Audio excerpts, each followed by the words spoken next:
തെരഞ്ഞെടുപ്പിൽ മതത്തിന്റെയും ജാതിയുടെയും പേരിൽ വോട്ട് തേടുന്നത് വിലക്കി സുപ്രീംകോടതി. തെരഞ്ഞെടുപ്പിൽ മതേതര മൂല്യങ്ങൾ ഉയർത്തിപ്പിടിക്കണമെന്ന് കോടതി. ഇത് ലംഘിക്കുന്നത് തെരഞ്ഞെടുപ്പ് അഴിമതിയുടെ പരിധിയിൽ വരും. സുപ്രീംകോടതി ഭൂരിപക്ഷ വിധിയിലൂടെയാണ് ഇക്കാര്യം വ്യക്തമാക്കിയത്.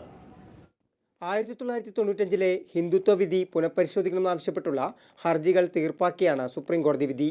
തെരഞ്ഞെടുപ്പിൽ മതം, ജാതി, വർണ്ണം, ഭാഷ, സമുദായം എന്നിവയുടെ പേരിൽ വോട്ട് തേടുന്നത് കോടതി നിരോധിച്ചു.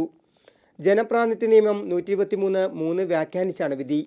നിയമത്തിൽ ഹിസ് ഏജന്റ് എന്ന പ്രയോഗം വ്യാഖ്യാനിച്ച കോടതി അത് സ്ഥാനാർത്ഥി, ഏജന്റ്, വോട്ടർമാർ ഉൾപ്പെടെ മതവും ജാതിയും ഉപയോഗിച്ച് വോട്ട് തേടുന്ന എല്ലാവരും എന്നാക്കി.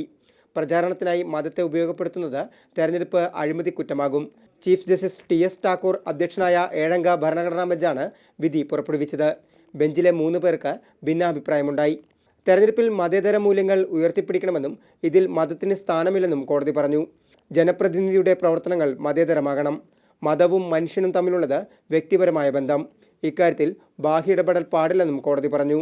ഹിന്ദുത്വത്തിന്റെ പേരിൽ ബാൽ താക്കറെയും പ്രമോദ് മഹാജനും വോട്ട് ചോദിക്കുന്ന പ്രസംഗം ഉപയോഗിച്ച സ്ഥാനാർത്ഥിയെ അയോഗ്യനാക്കിയ മുംബൈ ഹൈക്കോടതി വിധിക്കെതിരായ അപ്പീലിൽ ഹിന്ദുത്വ മതമല്ലെന്നും ജീവിത രീതിയാണെന്നും സുപ്രീം കോടതി പറഞ്ഞിരുന്നു. ഇതിനെതിരായ പുനഃപരിശോധന ഹർജിയിലാണ് ഇപ്പോൾ കോടതി വിധി പറഞ്ഞത്.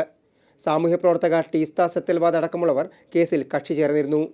വിധിയിലൂടെ നിലവിലെ നിയമം ഒരിക്കൽ കൂടി ആവർത്തിച്ചുറപ്പിക്കുകയാണ് സുപ്രീം കോടതി. 7-അംഗ ഭരണഘടനാ ബെഞ്ചിന്റെ വിധി രാഷ്ട്രീയ പാർട്ടികൾക്ക് നിർണായകമാകും. രാജേഷ് കോയിക്കൽ, മാതൃഭൂമി ന്യൂസ്, ഡൽഹി. മതം പറയുന്നത് മതിയാക്കുമോ എന്നാണ് സൂപ്പർ പ്രൈം ടൈം ചർച്ച ചെയ്യുന്നത്. ഈ വിഷയത്തിൽ പ്രതികരിക്കാൻ നിയമവിദഗ്ധൻ ഡോക്ടർ സെബാസ്റ്റ്യൻ പോൾ, സിറോ മലബാർ സഭയുടെ പ്രതിനിധി ഫാദർ പോൾ തേലക്കാട്ട്, സാമൂഹ്യ ചിന്തകൻ ഹമീദ് ചേന്നമംഗലൂർ, BJP നേതാവ് അഡ്വക്കേറ്റ് PA ശ്രീധരൻപിള്ള, സുപ്രീം കോടതിയിലെ അഭിഭാഷകൻ രഞ്ജിത്ത് മാരാർ എന്നിവർ.